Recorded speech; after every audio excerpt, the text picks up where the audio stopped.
विगत दिनों जिस प्रकार से भारतीय जनता पार्टी की सरकार के हमारे यशस्वी मंत्री, कृषि मंत्री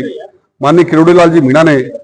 किशनगढ़ के क्षेत्रों में जिस प्रकार से नकली उर्वरक बनाने की फैक्ट्रियों को ऊपर सर्जिकल स्ट्राइक करते हुए और नकली खाद बनाने वाले कारखानों को जिस प्रकार से सीज किया, मैं कह सकता हूं कि केवल भारतीय जनता पार्टी की सरकार और भारतीय जनता पार्टी के कार्यकर्ता ही इतनी जीवटता रखता है कि स्वयं की सरकार के अंदर यदि कुछ गलत हो रहा है, और भारतीय जनता पार्टी की शुरू से नीति रही है कि जीरो टॉलरेंस भ्रष्टाचार को लेकर के माननीय मोदी जी और हमारे यशस्वी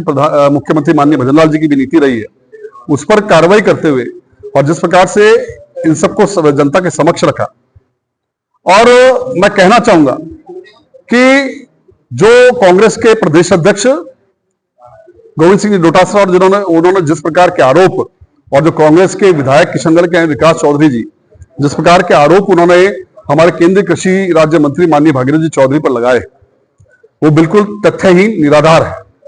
क्योंकि इस बात की प्रामाणिकता है और ऑन रिकॉर्ड है कि ये सभी फैक्ट्रियों को जो लाइसेंस दिए गए, वो जैविक खाद बनाने के लाइसेंस दिए गए थे, और ये सब विगत जो कांग्रेस की सरकार रही 2018 से लेकर 2023-24 तक, और इन सब जो 11 फैक्ट्रियों को जो लाइसेंस प्रदान किए गए, वो सब 2021 से लेकर जाते हुए कांग्रेस सरकार में जिस प्रकार से रेवड़ी बांटे काम हो, उनको लाइसेंस प्रदान किए गए।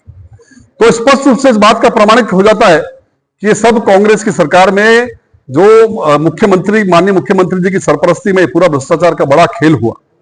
और जो आज माननीय डोटासरा जी और विकास जी चौधरी इस बात को उठा रहे हैं,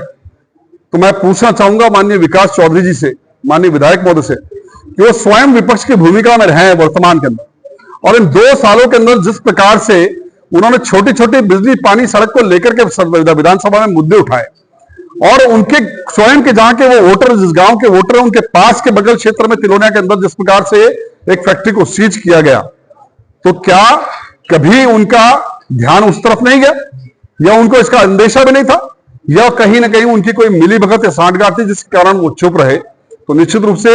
ये काम विपक्ष का होता है। जो विपक्षी ने अपनी भूमिका में नहीं किया, केवल दोषारोपण करना उनका कर्तव्य है, तो ये बिल्कुल ठीक नहीं है। हमारी सरकार के मंत्री ने जीवटता रखते हुए इस बात को सरकार के अंदर भी उठाया कि हम किसी प्रकार से भ्रष्टाचार को बर्दाश्त नहीं करेंगे, और माननीय हमारे केंद्रीय कृषि राज्य मंत्री भागीरथ जी चौधरी ने स्पष्ट रूप से कहा कि इसकी बिल्कुल जांच होगी, निष्पक्ष जांच करा करके, और जो भी दोषी होंगे उनको कड़ी से कड़ी सजा दिलाई जाएगी। भारतीय जनता पार्टी सदैव इस बात की पक्षधर रही है, और हमारे माननीय मुख्यमंत्री के नेतृत्व में जिस प्रकार से भारतीय जनता पार्टी के अंदर ये प्रदेश आगे बढ़ रहा है, कहीं भी हम भ्रष्टाचार को बर्दाश्त नहीं किया जाएगा। और जो इस प्रकार की घटिया राजनीति करते हैं या आधारहीन राजनीति करते हैं, उन नेताओं को इस बात से प्रेरणा लेनी चाहिए कि पहले खुद के गिरेबान में जाके फिर किसी पर आरोप लगाएं। मैं कह सकता हूं कि भागीरथ जी चौधरी का जीवन बड़ा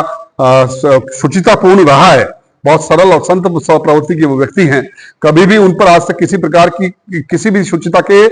हनन का कोई आरोप नहीं लगा। केवल अपनी सस्ती लोकप्रियता और राजनीति चलते यदि कोई वहां का विधायक इस बात को उठा रहा है, या